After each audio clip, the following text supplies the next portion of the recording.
കേരളത്തിൻ്റെ മതേതര മനസ്സാക്ഷിക്കേറ്റ മുറിവായിരുന്നു കാഫിർ വിവാദം.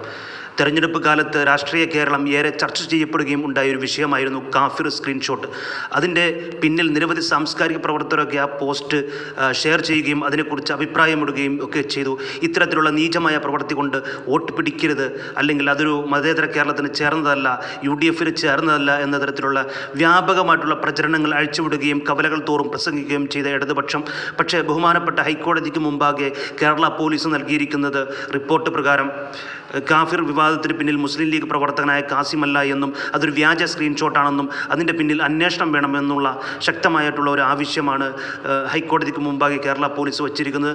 അതുകൊണ്ട് തന്നെ ഈ പോസ്റ്റുകളൊക്കെ ഷെയർ ചെയ്ത ആളുകളെയും വ്യക്തികളെയൊക്കെ നമുക്കറിയാം. CPMൻ്റെ സംസ്ഥാന സമിതി അംഗമായ മുൻ MLA കൂടിയ KK ലതിക ഉൾപ്പെടെയുള്ളവരാണ് ഈ പോസ്റ്റുകളും ഈ സ്ക്രീൻഷോട്ടുകളും ചെയ്തിരിക്കുന്നത്. ഇത് ശരിക്കും പറഞ്ഞു കഴിഞ്ഞാൽ ഇതൊരു വളരെ നിരുത്തരവാദിത്തപരമായിട്ടുള്ള ഇത്തരത്തിലുള്ള വ്യാജ പ്രചരണങ്ങൾ CPMൻ്റെ സംസ്ഥാന സമിതി അംഗമായ ഒരു നേതാവിൽ നിന്നും ഒരിക്കലും ഉണ്ടാകാൻ പാടില്ല.